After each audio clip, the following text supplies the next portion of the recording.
Assalamualaikum warahmatullahi wabarakatuh. Bismillahirrahmanirrahim. Alhamdulillahilladzi amarna bil ittihadi bihablillahil matin. Asyhadu an la ilaha illallah wahdahu la syarika lahu iyyahu na'budu wa iyyahu nasta'in.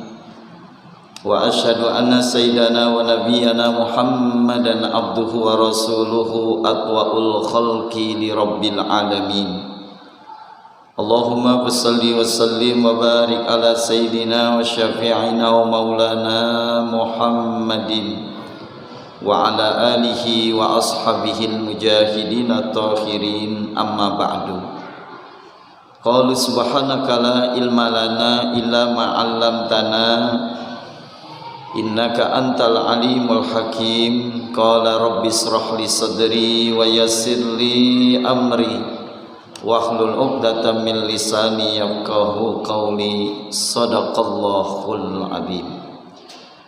Ma'asyiral hadirin, segenap jamaah Masjid Jami Baitur Rahman yang insyaallah dirahmati diberkahi oleh Allah Subhanahu wa taala, segenap Dewan Kemakmuran Masjid yang saya muliakan, para bapak jamaah yang dirahmati diberkahi oleh Allah Subhanahu wa taala.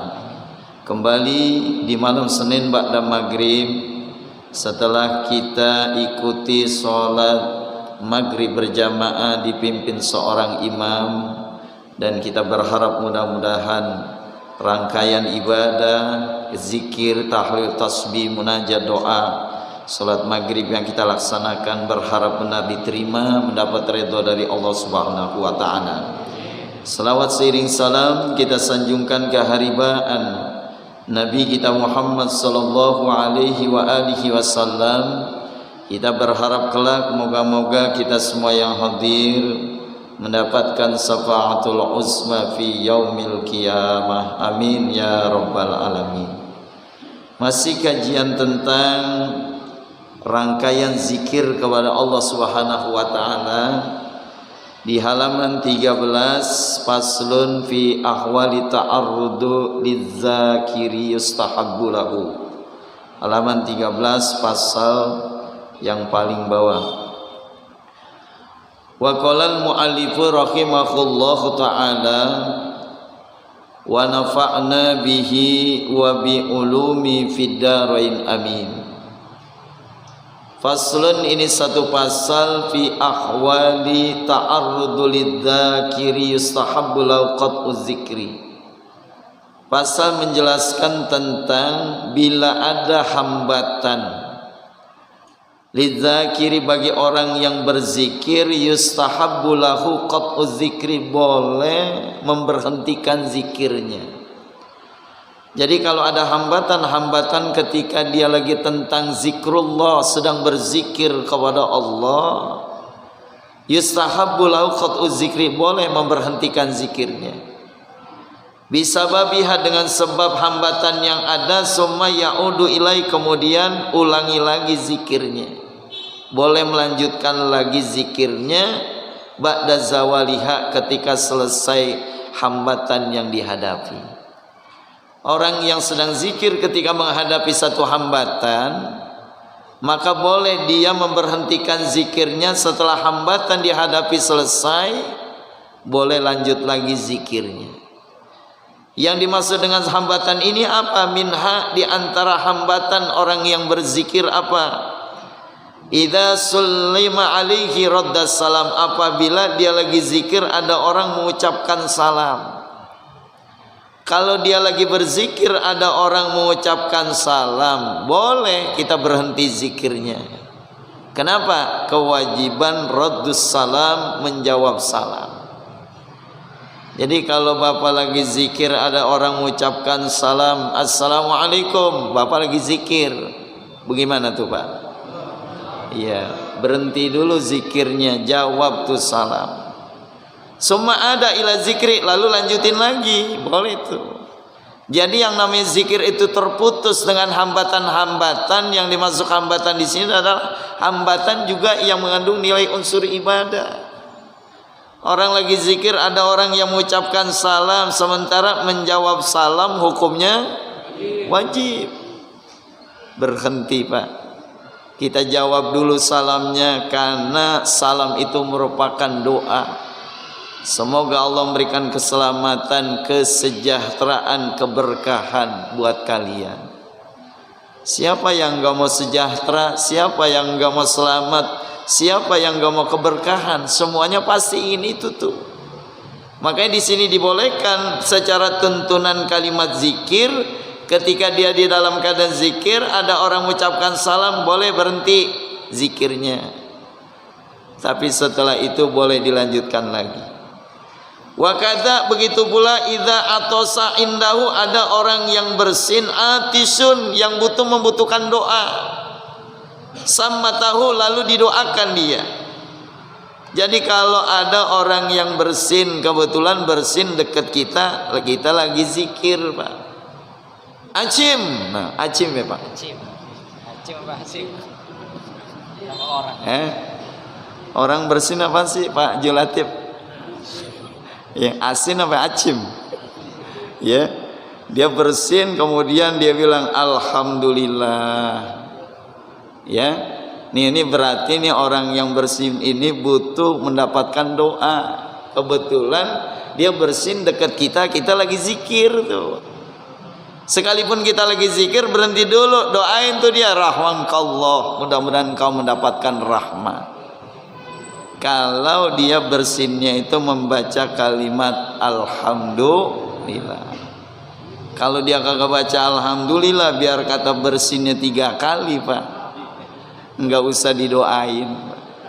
Kenapa? Karena memang bersin itu merupakan nikmat.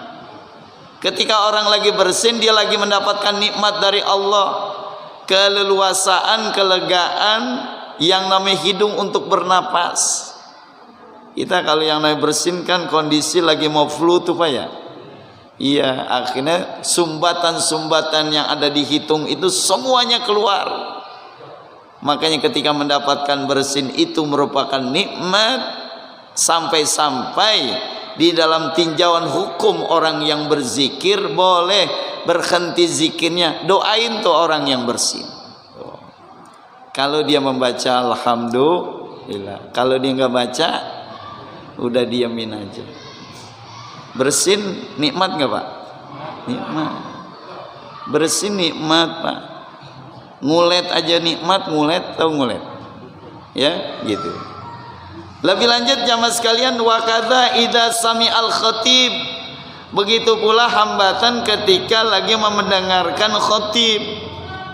Kita lagi zikir, ketika mulai naik khatib gitu ya, innallaha wa malaikatahu yusalluna 'alan nabi ya ayyuhalladzina amanu sallu alaihi wasallimu taslima.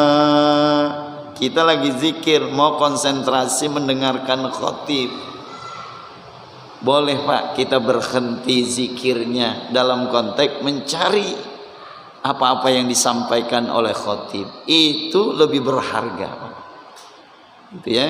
Nih, sampai begitu.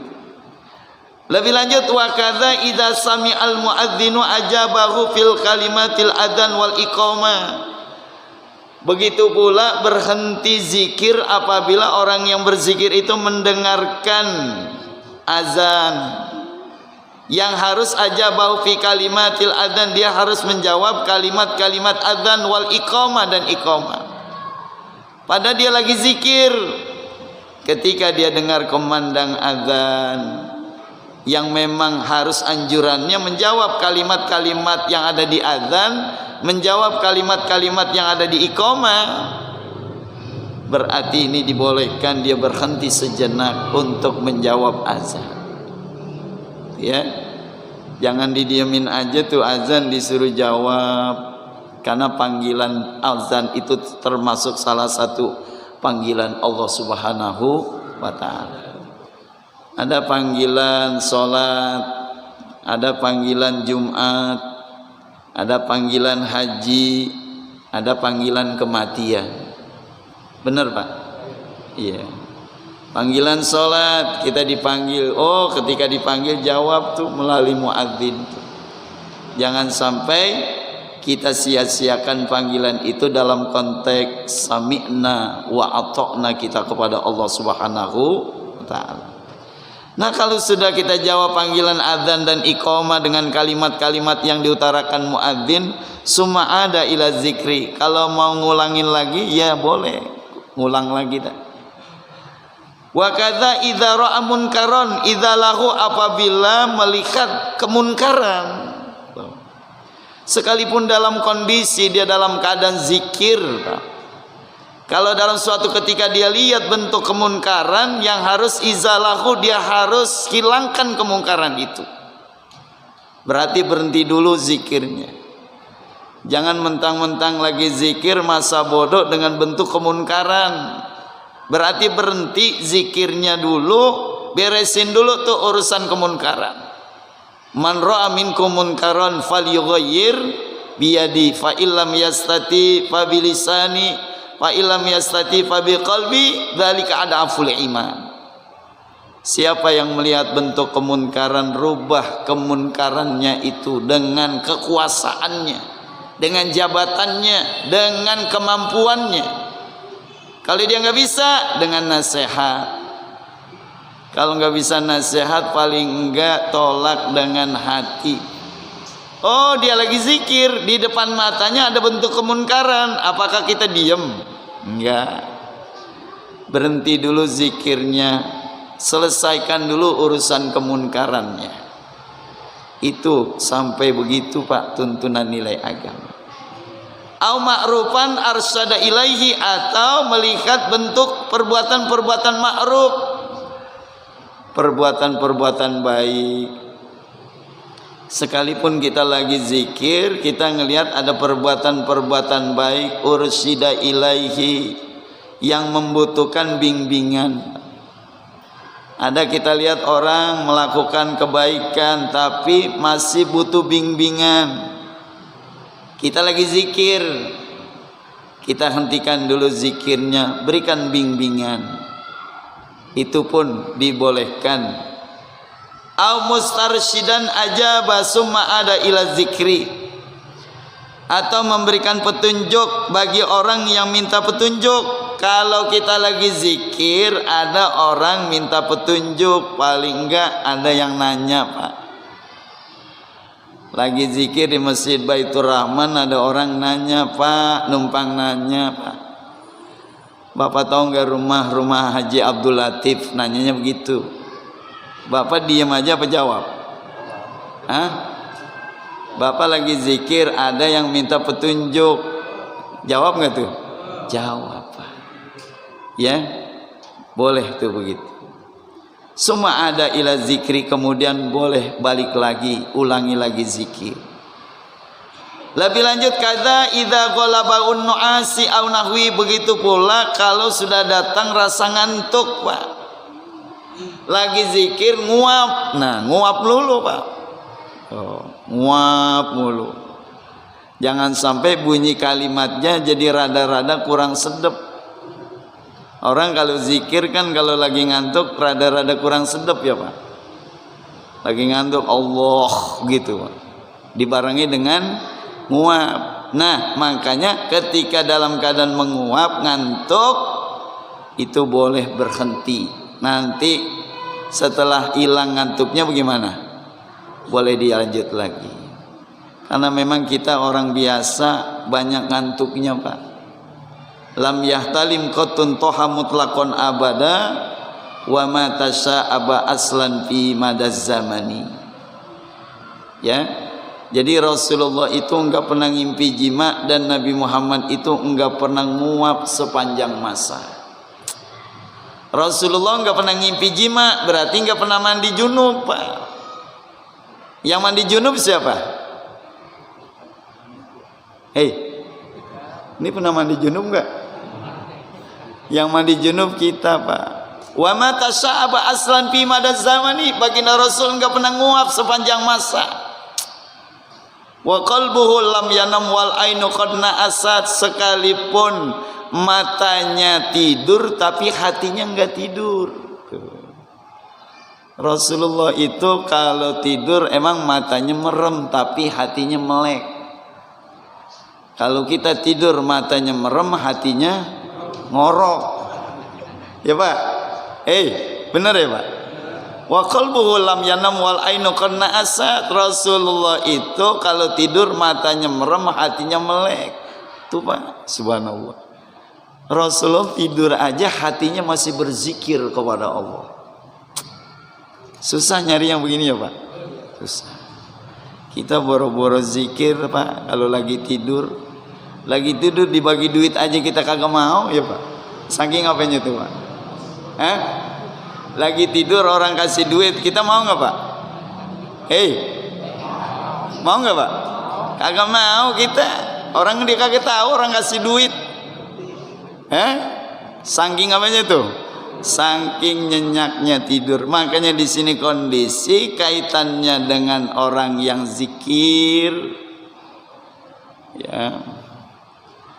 Ini hadir wartawan dari Tempo.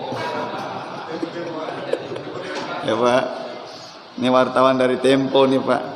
Dikit lagi masuk majalah Masjid Baitur Rahman. Ya, makanya yang lagi ngantuk kelihatan di malam. Wama asbaha hadza kulluh, wama asbaha hadza kulluhu, dan hal-hal lainnya, hal-hal lain dari ungkapan-ungkapan yang menjadi hambatan orang yang berzikir. Kita lanjut jamaah sekalian. I'lam annal azkarul masru'ah fi sholati wa ghairiha. Ketahuilah bahwasanya zikir-zikir yang disyariatkan di dalam salat, wa ghairiha, dan yang lainnya, wajibatan kanat au mustahibbatan, baik yang wajib maupun yang sunnah, la yuhsabu syai'un minha, tidak akan bernilai zikir tersebut, wala yu'taddu bihi, dan tidak akan dianggap nilai zikir tersebut, hatta yatalaffazu bihi, kecuali kalau dia sudah melafazkannya. Yang namanya ukuran zikir itu akan ada nilainya, akan ada nilai pahalanya, akan ada nilai perhitungannya. Sampai kapan? Hatta yatalaffazu bihi, sampai zikir itu dilafazkan. Bihaisu yasma'u nafsahu, dengan sekira-kira bisa didengar oleh dirinya sendiri. Paling tidak kalau orang yang berzikir itu melafazkan apa yang dia zikir. Kalau dia sudah melafazkan apa yang dizikirkan, berarti akan ada nilai zikir itu Pak. Dia zikir apa yang dia zikirkan, apakah kalimat la ilaha illallah, atau subhanallah walhamdulillah wala ilaha illallah wallahu akbar, atau Allah Allah Allah Allah, atau astaghfirullah astaghfirullah, ya, itu akan bernilai kalau kalimat zikirnya itu terlapazkan Pak. Ya, bukan qomat kamit. Kalau qomat kamit apa yang dia dizikirkan. Nah, ini akan bernilai nih. Secara hukum syariat zikir itu akan dinilai dan diperhitungkan kalau mengeluarkan lafaz bihaisu yasma'u nafsah, dengan sekira-kira bisa didengar oleh dirinya sendiri. Idza kana sahihan nafs, apabila pendengarannya bagus. Ya. La aridon, atau tidak ada penyakit pendengaran. Ini yang datang pendengarannya masih bagus nggak nih? Masih bagus. Ya, masih cakep ya Pak. Alhamdulillah. Berarti kalau orang zikir sekedar hanya mendengar dirinya apa yang diucapkan, itu akan bernilai di sisi Allah Subhanahu wa taala. Nah, dari mana pendapatnya? Dari pendapat rangkaian para ulama-ulama di bawah ini. Ini di bawah pasal ini Pak, semuanya pendapat pendalaman Imam Ahmad, Imam Malik, Imam Hasan, semuanya terurai. Saya nggak bahas semua, singkatnya di sini paslon i'lam annahu qad sanafa fi amalil yaumi walailah. Ketahuilah bahwasanya minal a'imma kutubun nafisa, para imam-imam ahli kitab yang berharga, qad sanafa ketika menulis fi amalil yaumi, amalan-amalan di siang hari, walailah dan di malam hari. Jama'atun minal a'immah, menurut pendapat para imam-imam, kutubun nafisa, di dalam kitab-kitab yang berharga. Rawau fiha ma dzakaru, yang telah diriwayatkan dan yang telah disebutkan, bi asanidihim, dengan sanad-sanad al-muttasilah yang bersambung. Wa tarkuhu, dan keterangan-keterangan min turukin kasira, dengan keterangan-keterangan yang banyak. Wa min ahsaniha, dan di antara keterangan yang paling bagus, amalul yaum walailah, satu amalan yang dilakukan di siang hari maupun malam hari, sebagaimana pendapat lil Imam Abi Abdurrahman An-Nasai, pendapat seorang ulama Imam Abu Abdurrahman An-Nasai. Wa ahsanu minhu, dan lagi pendapat yang lebih bagus lagi, wa anfasa, dan lebih luas lagi, wa aksara, dan lebih banyak, fawaida kitabi, manfaat dari kajian kitab itu, sami'tu ana jami'a, yang telah aku dengar banyak dari kitab-kitab Ibnu Nasinni, dari kitab karangan Ibnu Sinni. Ibnu Sinni dari mana? An saikhina, dari seorang ulama bernama Al-Imam Al-Hafiz Abil Baqa Khalid bin Yusuf bin Sa'ad bin Hasan. Qala, dia mengatakan, akhbarona, dia dapat satu kabar dari seorang ulama juga, Al-Imam Al-Alama Abul Yaman Zaid bin Hasan Al-Kindi. Tahun berapa nih? Sanatun isnataini wasittumi'ah, tahun 602 Hijriah.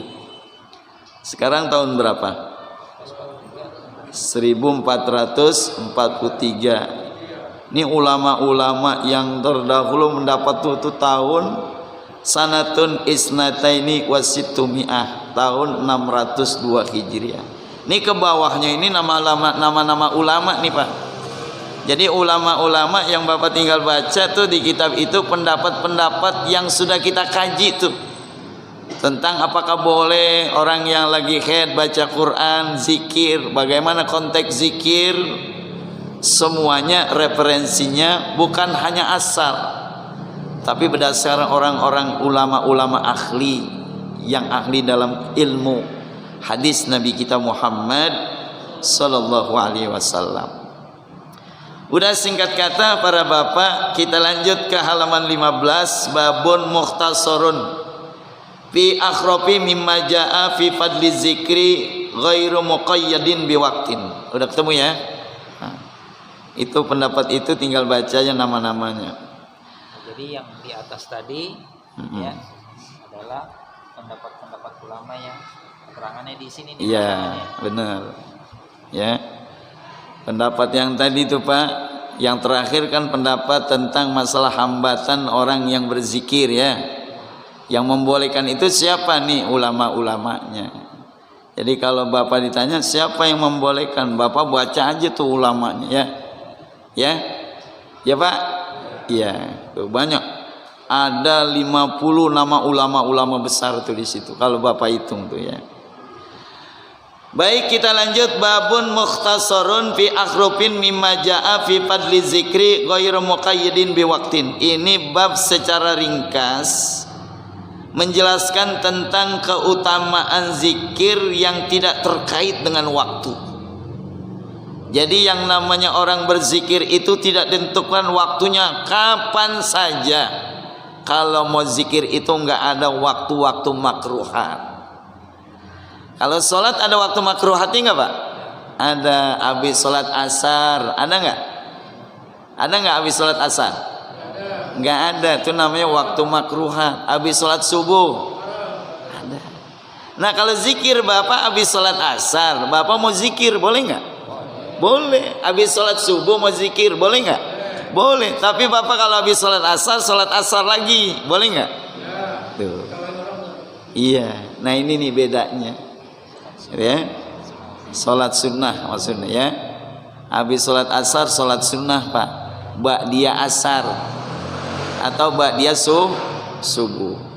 Tapi urusan zikir itu tidak terkait dengan waktu. Kapan saja, sampai-sampai orang yang lagi dalam keadaan haid dan junub saja, kalau urusan zikir itu dibolehkan. Qala Allah Ta'ala, sebagaimana firman Allah Ta'ala, wali zikrullahi akbar, dan sesungguhnya zikir kepada Allah itu akbar, lebih besar keutamaannya. Orang-orang yang banyak berzikir kepada Allah, yang banyak mengingat kepada Allah, akbar, lebih besar keutamaannya. Banyak hikmahnya, banyak keutamaannya.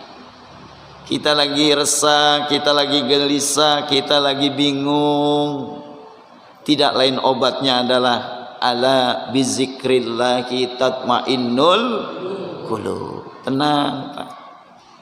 Lagi banyak utang, zikir. Tenang nggak Pak? Hei, lagi banyak utang, zikir, tenang nggak? Tenang. Habis zikir lagi. Iya, bayar dulu Pak. Ya, subhanallah. Ada masalah, ada problem, ya nggak ada lain. Dalam konteks ingat kepada Allah.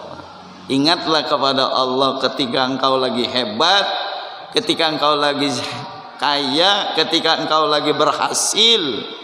Nanti Allah akan ingat kepada engkau ketika engkau lagi susah. Jangan Allah dijadikan tempat buat ingat Allah kalau lagi merana aja Pak. Lagi susah aja Allah. Usaha lagi jatuh Allah. Lagi kagak ada jabatan Allah tuh. Mending. Kalau datangi ke dukun, iya. Artinya Pak, jangan jadikan salah satu zikir ini buat semata-mata ingatnya ketika lagi susah. Karena orang yang beruntung, kata Nabi, orang yang ingat kepada Allah ketika lagi hebat. Jangan sampai zikirnya ini lagi susah doang gitu. Lagi susah zikir, lagi enggak susah enggak mau zikir. Kenapa? Karena kalimatnya wala zikrullahi akbar. Karena zikir, ingat kepada Allah itu akbar, lebih besar keutamaannya. Apa rentetannya? Faqala ta'ala fazkuruni azkurkum. Ingat kepadaku, aku akan ingat kepada kalian tuh, gitu ya Pak. Ingat kepada aku, kata Allah, aku akan ingat kepada kalian. Kalau kalian lupa, ya Allah juga lupa. Allah kan bagaimana kita Pak? Kalau kita zikirkan jiwa raga kita, berarti kita mau dekat sama Allah. Allah pun akan dekat sama kita. Ya. Tapi kalau kita nggak pernah ingat kepada Allah, bagaimana mungkin Allah ingat sama kita? Kalau kita udah sebut namanya, berarti kata Allah, engkau ingat kepada aku di saat engkau duduk, aku akan ingat di saat aku jalan.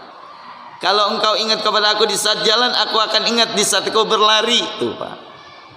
Kalau engkau ingat di saat jauh, aku akan mendekat. Disitulah konteksnya. Jauh dekatnya manusia itu tergantung dari zikirnya kita kepada Allah Subhanahu wa Ta'ala. Makanya Nabi Daud Pak, ya Allah Pak, Nabi Daud ketika ketemu cacing malu Pak. Nabi Daud Pak, ketika Nabi Daud lagi jalan, cacing ada di dalam tanah. Kata Nabi Daud, subhanallah, cacing didengerin lagi zikir kepada Allah. Cacing tuh Pak, pernah lihat cacing Pak? Nah, ternyata zikirnya kagak putus-putus. Makanya kalau mancing pakai cacing hati-hati tuh. Ya, ada yang tukang mancing. Tuh, ya Pak. Nah, sampai sini aja ya. Sampai mana, Pak? Mancing. Sampai mancing. Itu ya. Ya, baik. Demikian, mudah-mudahan manfaat.